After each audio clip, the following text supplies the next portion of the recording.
I was just telling somebody a minute ago I was foggy brained. I'm having trouble thinking through things, and then I just grabbed the table, forgot my iPad was on it, and flung it here in the front row. So anyway, this is the kind of day it is. We're glad that you're here, glad that you're joining us today. If you're visiting with us, thank you so much for being here. We hope that you feel like family while you are here. We're going to be, who knows where, in and around John's Gospel probably. May not stay there all that long, but that's where we're going to start anyway. We've been working our way in John's Gospel. If you weren't here for first service, the sermon is from the end of John chapter 1. To tell you how foggy-brained I am, I was laying in bed last night as just getting ready to fall asleep, and Jen's next to me, and she asked me, she goes, "You preaching from John chapter 2? And I'm like, "Yep." And dreamt about, it's a weird thing. Like, I will dream through my sermons when I barely sleep on Saturday nights. And I popped awake at 3 o'clock in the morning, and I had this great sermon illustration that popped in my head. I was like, "Ooh, I need to add that to my notes for John chapter 2. And I walked in this morning and, I'm still in John chapter 1. Okay, so maybe that stuff will stick around for a week. Who knows? But in John chapter 1, again, what we've been getting is over and over again this idea of testimony. There's kind of this court trial going on in the background of John's gospel. And what's happening here, and Lord willing, we'll look at it a little bit more in detail next week when we actually get to John chapter 2. Jesus starts doing these signs and wonders, and they function an awful lot like the signs and wonders in Egypt.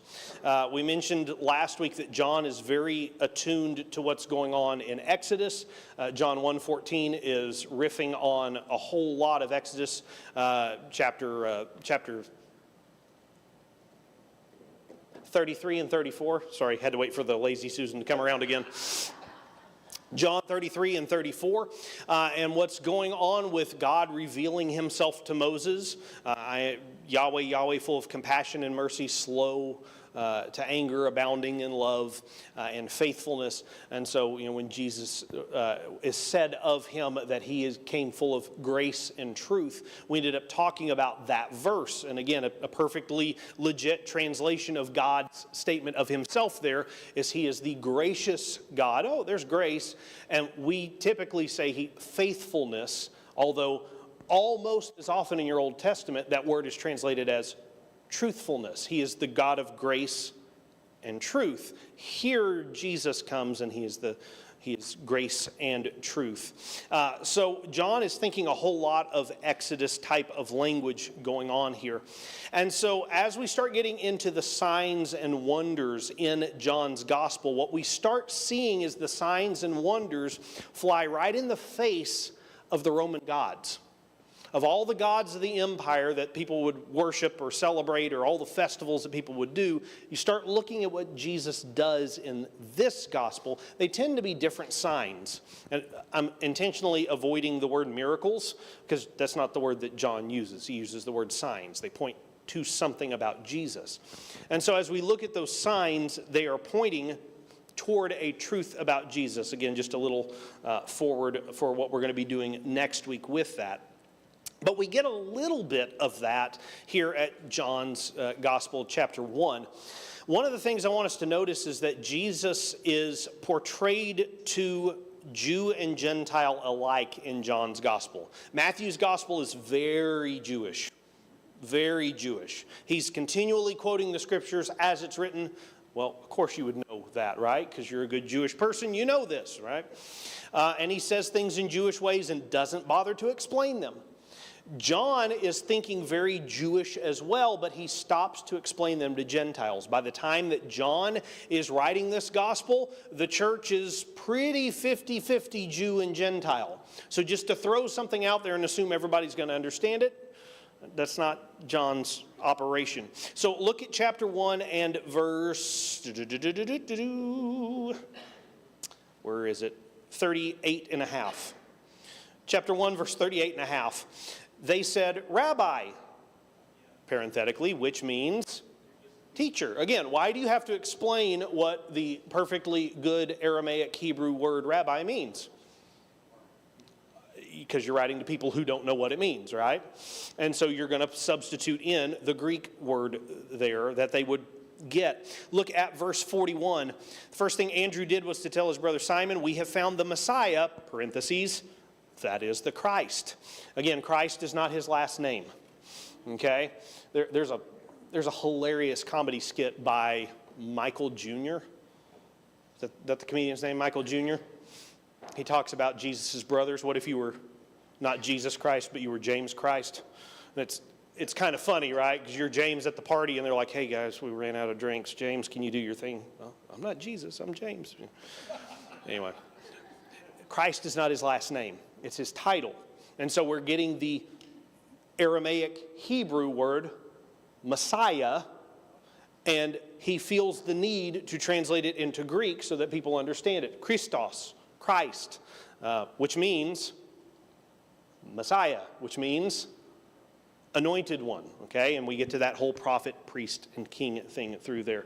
It happens one more time down here. Again, foggy memory that's not working. Oh, yeah, the verse 42. You are Simon, son of John. You will be called Cephas. Cephas is Aramaic, which means Petros. That's Greek. Put it in English, Rocky. Peter is a transliteration of a Greek word, where we take a Greek word and we spell it with English letters to try to sound alike. We do that a lot in our language. It means Rocky. Peter is Rocky. It's his nickname. So again, John is going that extra mile to try to make sure that both Jew and Gentile in this writing understand what's happening. He takes great detail to do that. Another thing that I kind of find interesting here in this text is the need to go and tell. When people see Jesus, the first thing they do is they go and they tell somebody else about it. The first thing. Look at where it's talking about Andrew. Philip. I'm trying to find it. Where did it go? Nope, it was Andrew. I was right the first time. Look at verse 41. The first thing Andrew did was to find his brother Simon. The first thing he did when he figured out who Jesus was, when he figured out where Jesus is staying, when he's following Jesus, the first thing he does is he goes and tells somebody else. And in my ministry, I mean, this is anecdotal, this is a one-of-one kind of thing, right? In my ministry, I have often found that people who come to faith in Jesus are so much more willing to go out and tell somebody else about Jesus. Some of the best evangelists are the people that show up in recovery ministries, finally surrender their life to Jesus, and show back up the next week with 30 other people. Why? Because they found Jesus, and the first thing they do is go out and tell other people. Seems like the longer we walk with Jesus, the more comfortable we are with the crew we've got. And we just come real comfortable with who we have. And we need to shake that off of our minds. The first thing they do is they go and talk about Jesus. And we see this over and over again. And so what I want us to do for just a moment, my voice is not going to survive talking all the way through class and through another sermon. So what I would like for us to do for just a moment is I want you to turn to somebody near you. And I would like for you to tell that person near you, how did you come to Jesus? Who told you? Who told you? Okay, we're going to take like 2 or 3 minutes. So get up if you need to, walk around if you need to, find somebody and tell them how you came to Jesus. Who told you? Go.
Okay, that was more than 2 or 3 minutes because I was enjoying hearing stories from others. I'd like to, if you feel comfortable doing so, more than just the person you were talking to next to you, does anybody want to share a little bit about that, just kind of with the group?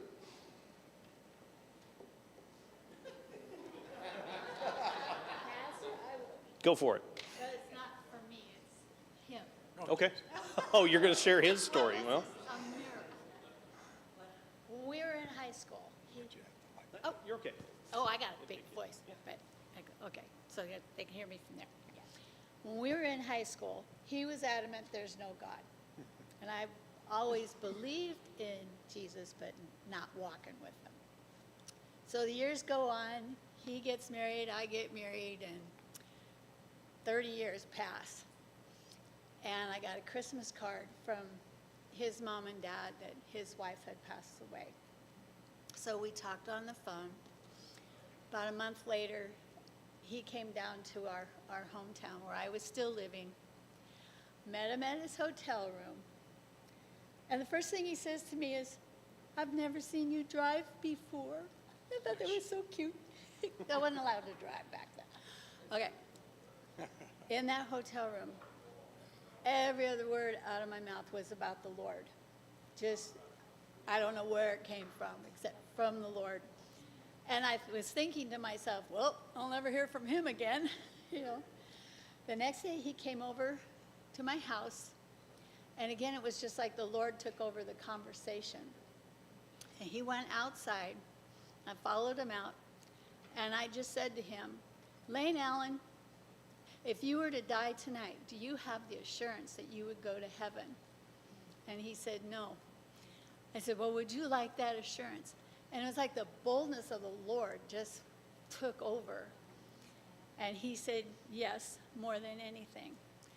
And the message of salvation just rolled out of me like I'd been preaching for years. Yeah. And so I led him in the sinner's prayer. He accepted Jesus right there in the front yard. And he just broke that heaviness. The Lord just lifted that from him. And the rest is history, and we're going on 25 years of marriage this coming July.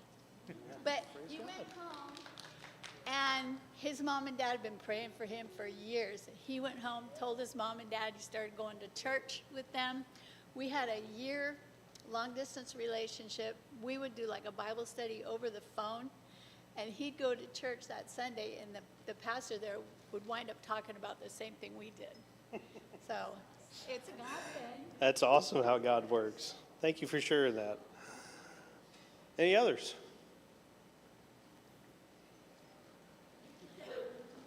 Yeah. Well, mine is a story of how the Lord can find you even in maybe a religion that isn't teaching fully the truth. My parents never took us to church, but I grew up in a time when the churches would come and pick you up and take you to church. So I've been to all different denominations of church, but also the Mormons would come around, the Jehovah's Witnesses would come around. But I remember the Lord truly meeting me and me understanding his love for me actually when I was studying with Jehovah's Witnesses and reading about his crucifixion and what led up to that, and just realizing how much he loved me.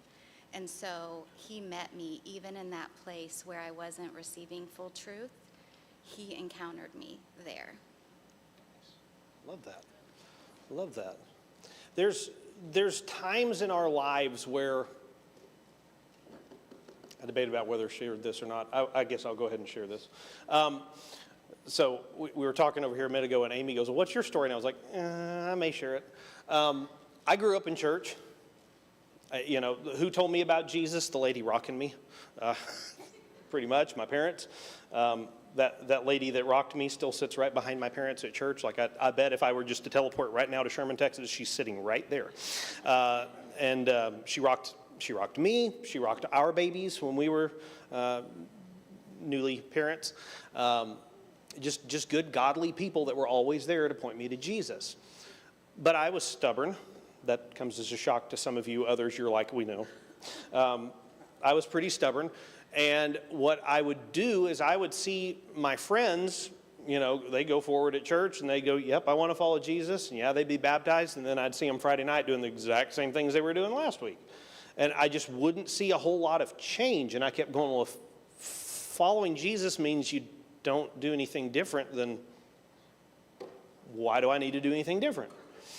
And I had youth ministers. I had all kinds of people who'd come around with me and sit down and go, look, this is what you need to do. And I would ask questions. And I'd be honest, I wouldn't get really good answers. I would kind of get, that's not a knock on my youth minister. He was fantastic, still a good friend. But people would go, well, this. I'm like, okay, well, tell me this. If God said this, then why is this happening? Well, what you really need to do is, I'm like, I know what I need to do. You tell me what this is. And so it was this bit of an argument with God, but it was also a bit of argument with the people around me, and just, Matt doesn't like change. And so I got to college, and for the first time in my life, I'm away from my parents. I don't have to go to church. I didn't go to church all that often. If Mom's watching, sorry, Mom. But I didn't. Like bedside services were just fine with me, right? And so I would sleep in. And my friends would go, hey, we're going to church tomorrow morning. Which service? The early one. Nope. Forget that, right? There was a 5:30 p.m. service downtown. That was a good one. But there were tons of opportunities. It's a Christian university, right? You can't run away from Jesus at a Christian university. Sure you can. Absolutely you can. And so I didn't want to do this, but I started hanging around with these people. And what was shocking about these people was that they loved Jesus even when they didn't have to. Like, mom and dad aren't there trying to keep them to do, make them do stuff. And yet they're still doing that. They'd give up their Saturday and go do a service project. They'd give up their spring break and not go do spring break things, but, go rebuild houses from a tornado. It's like, that's weird. That's different. And so God got a hold of me while I was there at college, and I had a conversation with somebody, and I was like, yeah, well, that affected me. And I walked back to my dorm room, and I sat there long enough, and I was like, yeah, I need to give. I never doubted that Jesus was real. I never doubted anything like that. It was just why would I go through the trouble of being baptized and doing all that? Why would I do that? Why? Well, that day I really felt convicted, and I was like, okay, I need to do that. The closest church to me, I've never set foot in before, but I'll go. I've got some friends that go there. Nobody will know me. It will feel comfortable. This will be easy. So I go down the street to Cloverdale. I walk in the office, and the guy meets me at the door, and he goes, hey, who are you? And I said, I'm Matt. I want to be baptized. And his eyes kind of go, okay, well, come on in. Let's have a conversation. We walk in. He sits down. He goes, so you're a student at Harding? Yeah. Well, what makes you think you want to be baptized? And I kind of pour out the whole thing. Hey, I grew up in church. And he goes, you sound like a Texan. Yeah. Whereabouts are you from in Texas? I said, you never heard of the place. It's tiny. There's no stoplights. There is now. That saddens me, but there was no stoplights. He says, try me. I said, Whitewright, Texas. And he goes, no kidding. I grew up there.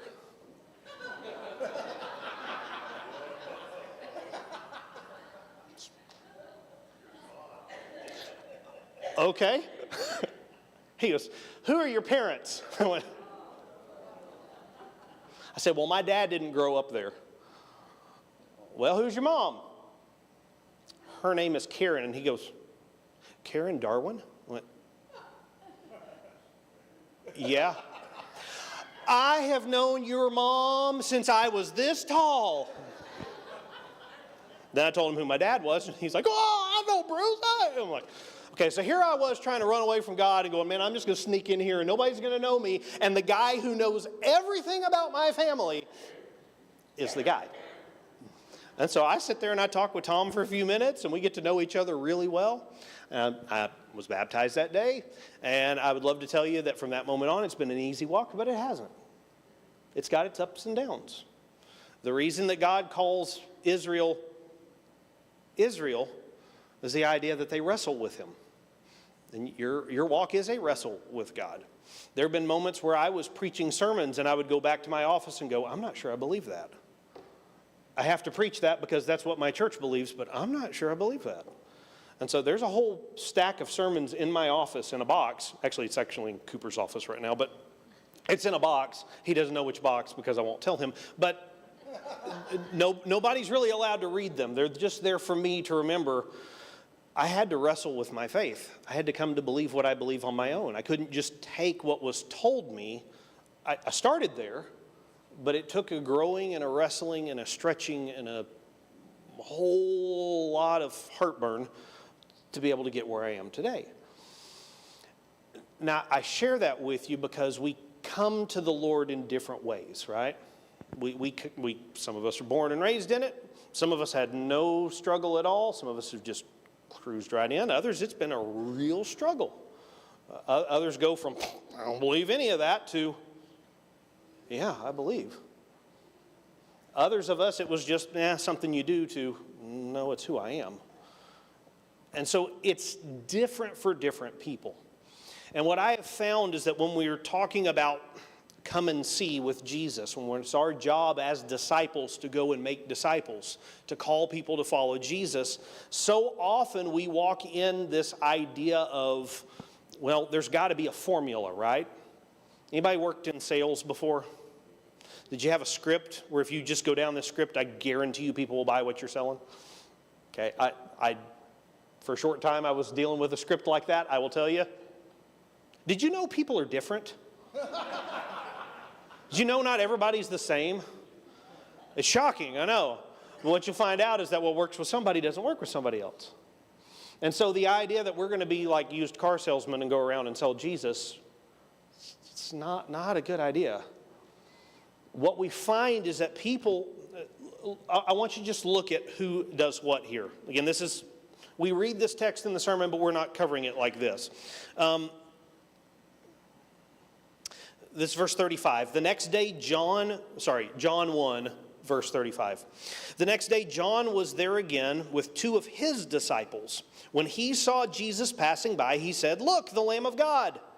When the two disciples heard him say that, they followed Jesus. What kind of a relationship do disciples have with their teacher? Would you say it's a close relationship? Say it again. Mentor relationship, yeah. Spiritual relationship. Yeah, there's some intimacy there. More than just spiritual, I think physical, right? Where they go, you go. Where they sleep, you sleep. What they eat, you eat. I don't even do that with my wife. I mean, right? She goes her own places. She eats her own things sometimes, right? Not if you're a disciple in that day. Nope, you do exactly what the teacher does. Why? Because you want to become the teacher. So when John points out Jesus, is he doing it to strangers here in this verse? He's talking to people who know him, who love him, who care about him. And he goes, you need to go follow that guy. Then we end up getting down here and we see that the two disciples are following. And then Andrew, this is verse 40. Andrew, Simon Peter's brother, was one of the two that heard what John had said. The first thing Andrew did was go and find his brother. What kind of relationship do brothers have? P.S. I know. It's complicated, right? They're brothers, right? But what I can tell, like my brother lives in Colorado. I haven't seen him in 18 months, 2 years now. It's been a minute. I'm looking at my wife to try to figure out if she remembers, and she doesn't remember. I don't remember the last time I was in Colorado with my brother. But the phone rings and we're right back at it, right? We know each other. Andrew goes and tells somebody he knows. Continues a little bit more. Look at Nathaniel. Philip goes Philip, like Andrew, Jesus goes out and just finds Philip. Philip's just a guy out there, calls him. He goes, okay, great, I'll follow you. Philip, like Andrew and Peter, were from Bethsaida. Philip found Nathanael and told him, we found the one. Now, we don't get a whole lot of relationship between Philip and Nathanael. He just went and found Nathanael and said, hey, here we go. Could be complete strangers. I tend to think they probably knew each other. I don't know that, though. But do you notice how several of these conversations happen with people that you know? When I was probably in middle school. I think it was in middle school. When I was in middle school, our church, actually the city that my church was in, did this big mission. A bunch of churches got together, and we're going to knock doors for Jesus. And we're going to hit every door in this town, and we're going to go around, and it's going to be these doorstep kind of conversations. Right? We're going to knock on the door, complete strangers, and we're going to lead them to Jesus right there on the doorstep. Now, a lot of people came to Jesus. It was great. 6 months later, a lot of those people weren't around anymore. Now, I'm not saying God didn't use that. I'm not knocking that kind of ministry at all. But most of the time when I hear about churches doing some sort of outreach, trying to reach the lost, trying to talk to people, trying to bring people into the doors to Jesus, it's that idea of, hey, run into that stranger somewhere and talk to that stranger and try to convince them. If some stranger tried to convince you to completely change your life today, how open are you to that? Not much. If somebody you have known for years and love and sit down and eat meals with talks to you about changing your life, I'm not saying it's an easy conversation, but how much more open are you to listening to what they have to say? I'm more interested to listen to that. Somebody I know cares about me, somebody I know, again, as a friend that I've sat down with, I've had meals with, I've been in their home, they've been in my home, that kind of stuff. I'm willing to listen to them and talk to them and do uncomfortable things, wrestling with struggles. And again, that's where I am. Complete stranger? I doubt it. All right. If you were here first service, you get this. If you are a second service person, this may sound like it's out of blue for a moment. Just follow along, though.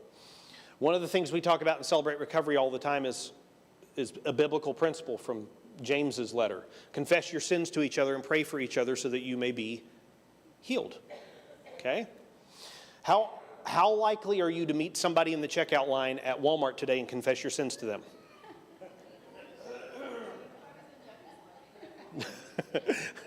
Hi. Yeah. Hi, my name is Matt. I deal with anger issues. I let it frustrate me to no end, and then I'm quiet and shut myself off from everybody. Who are you? We tend not to do that, right? Would you maybe do that with a person under your own roof? Would you maybe do that with somebody you've known for years and years and years and years? Maybe, maybe not. But it's actually what we're called to do. And so what we have to do as believers is we have to talk to the people we know. Now, here's the next part of this, because again, my throat is reminding me I'm talking too much. Yes, ma'am. Please do.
Amen. Thank you.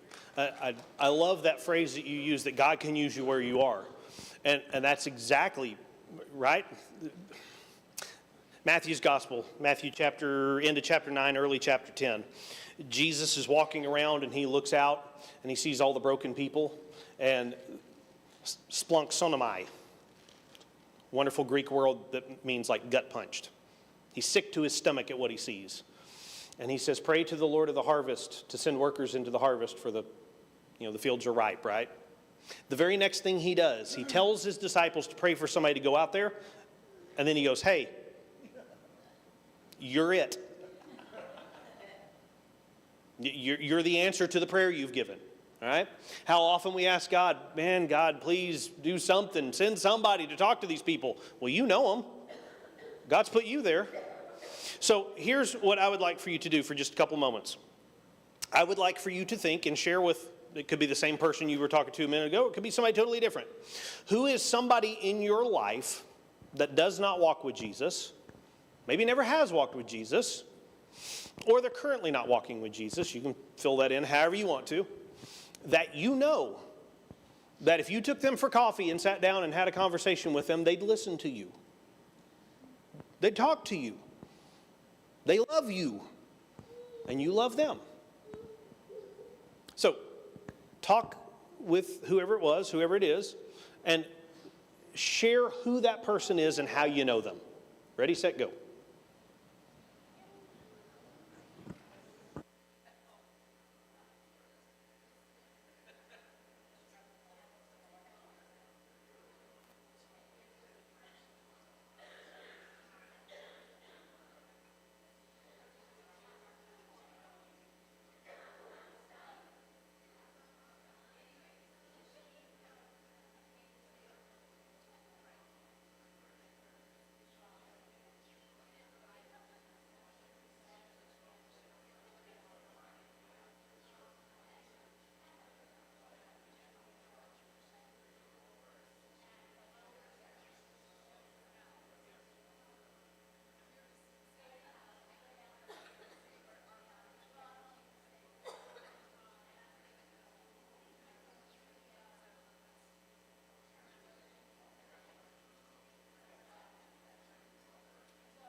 She knows him.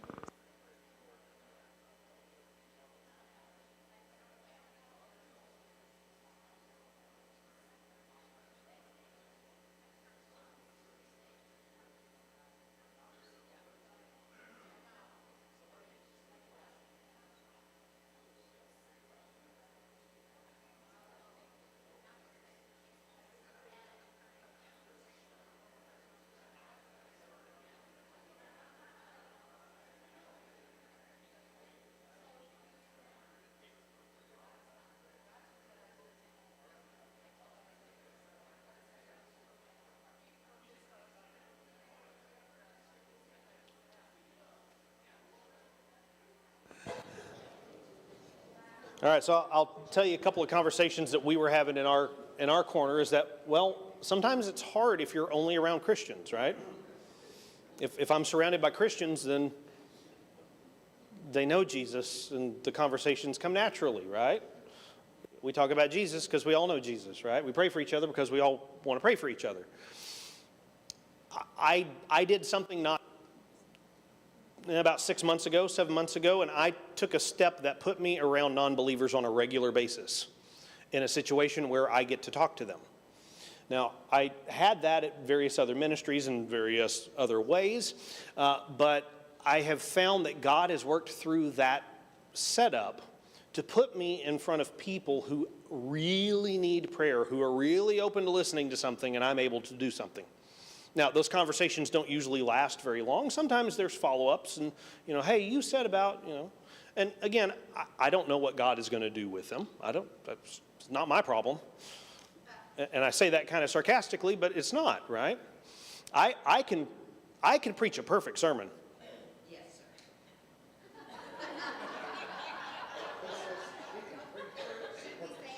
No. I'm using sarcasm. Please pick up on that, all right? It's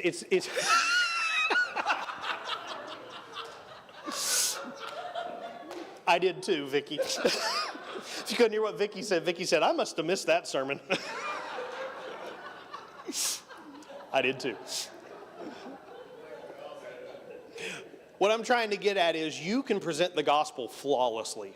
You can make every theological argument you want to. You can make every scientific argument you want to. You can go through every line of deduction, every line of reasoning that you want to. And if it's in your power to change somebody, it's going to fail. God can work through those conversations. God can work through very flawed conversations. Very flawed conversations. And He can do His work. So if you weren't here first service, let me steal a little bit of your joy from the perfect sermon that follows. Sometimes your job is just to introduce people to Jesus and let Him take it from there. So don't feel like it's all on you. Oh, I have to have this high stakes conversation. No, just share Jesus. Talk about Jesus. Mustard seed, exactly right, yeah? Yep, throw it in the ground. Somebody else can water it. Somebody else can fertilize it. God's going to make it grow. And so our job is to throw the seed. So if it's the person that you were just talking about, my encouragement is to pray for them. Talk to them. Love them. Be authentic with them. Don't pull punches, but don't set up a boxing ring either. Okay? Don't beat them with the gospel. Share Jesus. And may God work through that, and we'll trust Him to continue to work through that. But He has put us around people that need Him. So may we share Him with them. Yes, ma'am. Something I think we have to really be careful too is in having flawed conversations, not trying to present the gospel in a way that makes it so palatable that we're feeding them chocolate chip cookies and neglecting to tell them that eventually they'll get diabetes. Ooh, yeah. Because sometimes, especially in modern worship and just modern thinking, we present the gospel in such a way that when we live that gospel out in our lives, we're like, wait a second, that is not, that's a bait and switch. The God I thought I was accepting, He's doing these things in my life. It's painful and it hurts and I feel like, this is crude, this is crass, forgive my language, but I feel screwed over here. Mm-hmm. And, we have to be truthful because I think everyone comes to Jesus and has to give something up. You have to leave something at the cross. Mm-hmm. He calls us to that. Mm-hmm. And so we can't make the gospel so sickly sweet that, there's a tension between everything in Scripture. There's a tension. There's a not yet and a right now. There's a, you have to die to live, and you have to give to receive, and die to self. You know what I like? Do you know? What I'm saying? I know exactly what you're saying, and thank you for bringing that up. If you couldn't hear what Amy was saying, she was saying that sometimes we are tempted to share such a sweetened version of the gospel that all we're doing is feeding people chocolate chip cookies for their whole life, and all of a sudden they have diabetes and don't know what to do, right? That's not true. How many times does Jesus say, count the cost? Right? We need to count the cost. John is writing to a church that is feeling that cost. They're being isolated, they're being persecuted, and he's trying to encourage them to hold on. He's trying to show them it's not easy, but it's worth it. Be honest about it. You don't have to put on a fake face and go, oh, yeah, it's easy following Jesus. No, it's not. It's not easy, but it's worth it. We'll continue this conversation next week. Right now, it is time to go wrangle your kids and get some coffee. You figure out which order to do that in, and we'll be back to worship in a few minutes.